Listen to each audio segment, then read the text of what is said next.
Welcome to our journey of working on Unit 3 and Lesson 2. We're going to talk through solving multiplication and division equations. So let's take a look at how that works. All right, so and to make a quick change. So the goal today is that whenever you see a multiplication one-step equation or a division one-step equation, you can work through to solve them. So let's kind of explore how you would do that. So it all starts out with the division property of equality, and you've got this in your notes. So I don't have you take notes again. I'm not going to have you write it all down. But the idea, it's the same as the addition property and the subtraction property, that if I divide one side by a number, in order to stay equal, I have to do the same thing on the other side. And that's the idea behind as we kind of work through all of our problems, whether it's in numbers or in algebra, okay? That holds true. And so when I'm solving a multiplication equation, when I'm solving for it, I'm actually going to be solving using the division property, that inverse operation we talked about yesterday. So if you think about this as 2 times x equals 10, I know your brain automatically knows the answer is 5. I mean, we get that. I believe that. But again, think back to the problem I gave you last unit lesson where I have so many different variables and expressions. How can I get that to work out? Okay, so if I take a look at this one, if I multiply by 2, what I'm going to do is divide by 2. So if I divide by 2 on one side, I divide by 2 on the other. These two use that property of equality. Anything 2 divided by 2 is 1. So anything times 1 is itself. So that's x is equal to 5. And that proves that we knew our answer was correct. And it works the same over here. If I could come over here and go, okay, 2 times 5 equals 10. And when I simplify, 10 does equal 10 once again. And then we come over here and do the same thing with 6. Go ahead and work that one out and see what you come up with.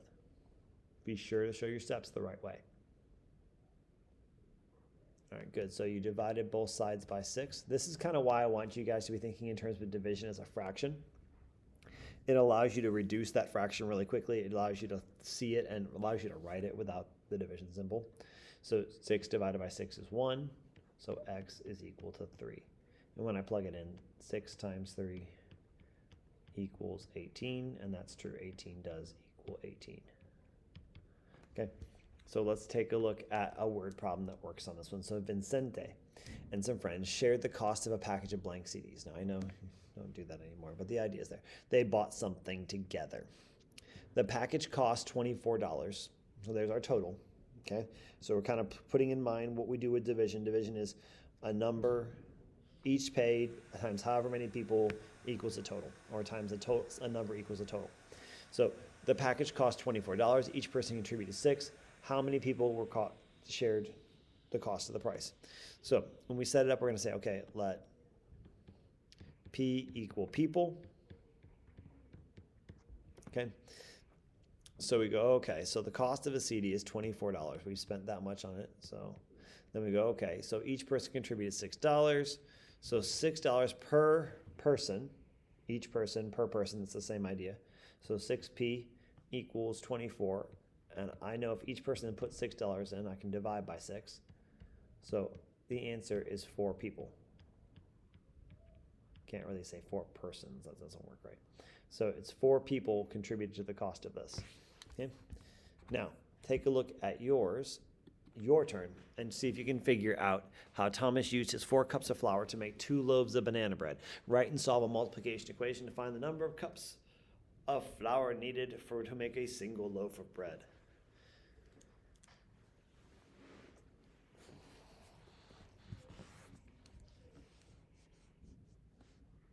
All right, now you've got a chance to kind of think this through. Okay, again, let's think about it. Here's our total again. He uses a total. It doesn't say total, but we can kind of infer that as we go through. And then to make 2 loaves of bread. So that's how many loaves he made. We want to know how many he made cups of flour. So let's say C equals cups of flour to make 1 loaf. So if I think, okay, so if I've got 2 loaves times the number of cups of flour, that must equal the total number of cups of flour I've solved. So if I divide 2 times C equals 4, how do I get rid of times 2? We use our inverse operation, just like you guys did, and found that C equals 2 cups of flour. And you already kind of have that, so I'm just put 2 cups over here. All right, let's take a look at another type of problem. Ooh, a problem with decimals. So we get to go back and take our unit 1 information and kind of build into our lesson. So I'm going to do this one and you're going to try the second one in just a moment. So let me just cover that up so it doesn't distract us. All right. So if we take this problem, we're going to go, okay. It works the same way. I've got 3 and 2800ths x equals 19 and 6800. So I'm going to check my math. Okay, so if I multiply by it, the way I solve it is to divide. So 19 and 6800ths divided by 3 and 2800ths. Well, I'm going to have to do some math here. So 328. I'm going to go ahead and move my decimal point 2 places. I'm going to move it here to make it 19.68. I'm going to move it the same amount of places. Boom, boom. And again, like I said, we don't know this, but we do know, we can remember we talked about at the beginning here, you don't know how many times 328 goes into 1,968, but I do know how many times 3 goes into 19. It goes in about 6 times. So we're going to say it goes into it 6 times. And I've got to put it all the way over here because 329 doesn't go into any number until we get to 1,968. So we'll do our division, our multiplication. So 8, carry the 4, that's 12. 12 plus 4 is 6. Carry the 1, 6 times 3 is 18, plus 1 is 19. Oh, it's perfect. So x, so we're going to say x over here, x is equal to 6. 6 cups of flour, or 6 cups, or 6 of something. All right, you guys try this next one. I'll I'll pause it and then go ahead and give yourself a shot and see what you come up with.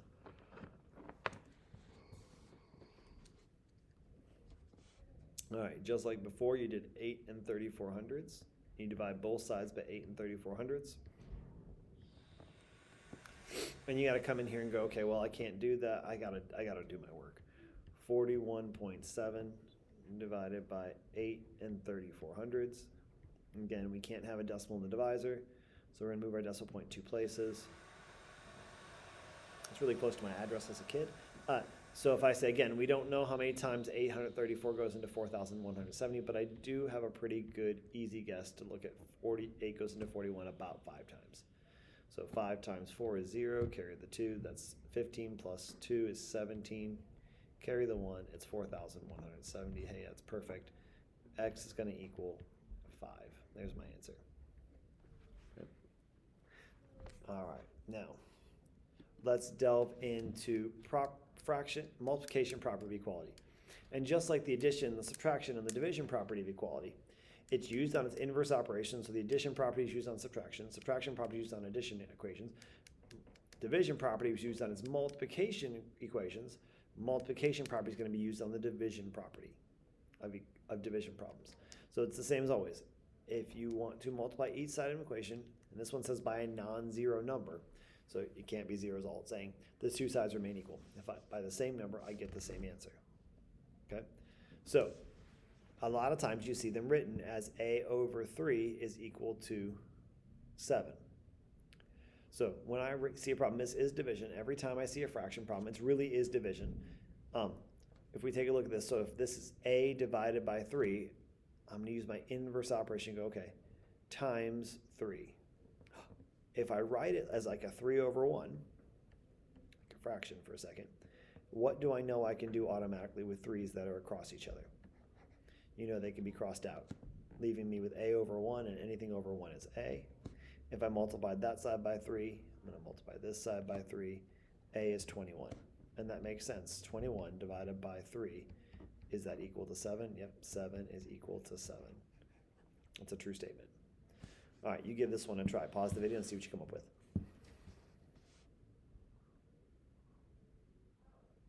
All right, now you got to take a look at it. We're going to multiply it by 7.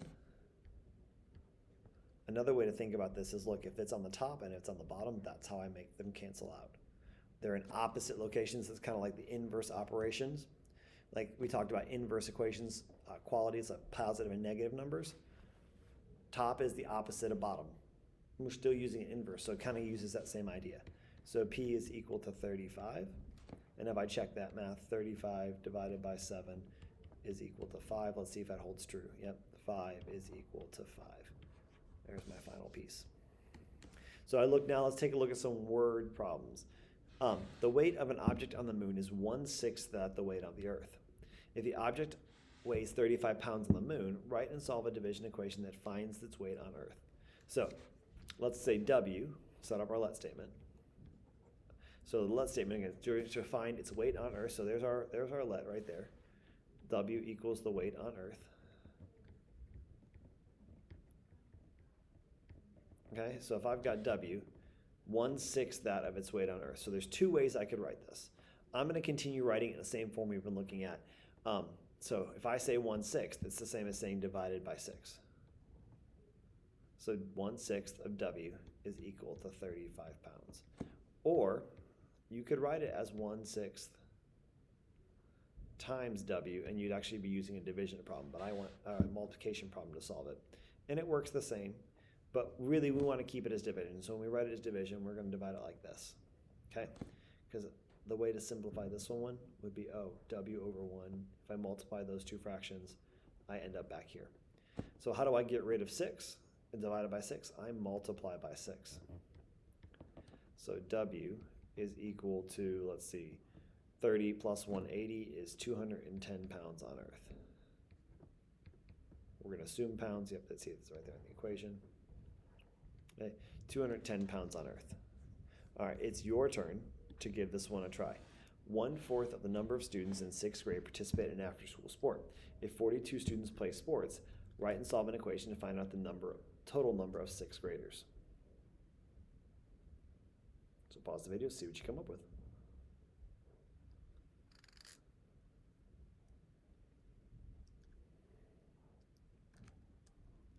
All right, so let's think this one through again. So it's very similar. So, okay, here's our let statement. Number of students in 6th grade. So I'm going to make this S. S equals 6th graders.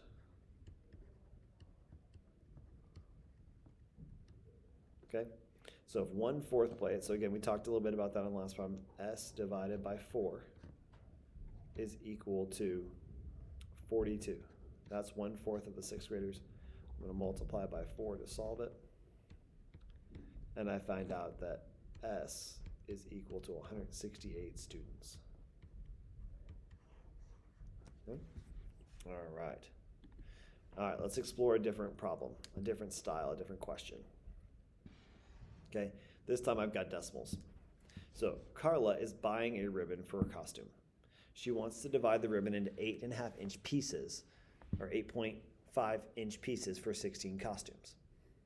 Write and solve a division equation to find out the length of ribbon Carla should buy. So again, here's our let statement. So I'm going to say R equal length of ribbon.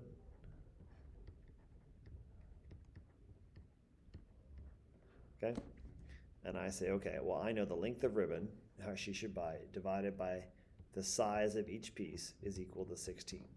So I'm going to solve it by multiplying by 8.5.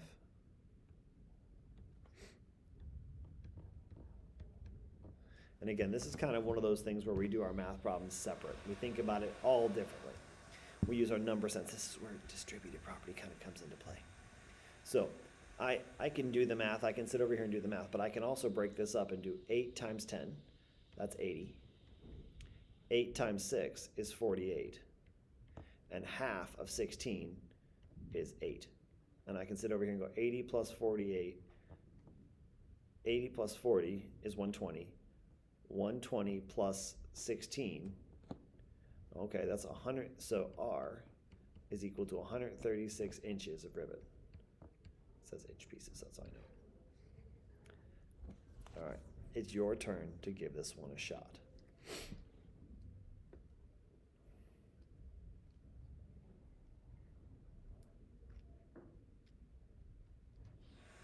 All right, let's see how Morgan did her work. So first of all, we have let L equal the length of the, let L, there we go, equal the length of the board, of the OG board. Sorry, I think I'm funny. And we set it up as, okay, L divided by 18 equals 4. So the length of the board divided by 18-inch pieces split into 18 equals 4 total pieces. We're going to multiply by 18. And again, this is another one of those problems that you might not know 18 times 4, so you could split it up and do 4 times 10 and 4 times 8 and get 72. Or you can play again and say, okay, well, 4 times 20 is like 2 times 4, bigger than 4 times 18. So 4 times 20 is 80. If I take 8 away from that, because it's 2 bigger, 2 times 4 pieces bigger, it's 72. So it's 72 inches long piece. Okay. Now we've kind of played through all the different types. Go ahead and try these 2 tickets out the door. Pause the video and see if that you can get both of these right before you move on. All right, so you divided both sides by 6, so you end up with S is equal to 7. Here you multiply both sides by 9, and you found that T is equal to 36. All right, now you've had all that done, go ahead and start your homework. If you have questions, please, as always, reach out to me. I'd be happy to help.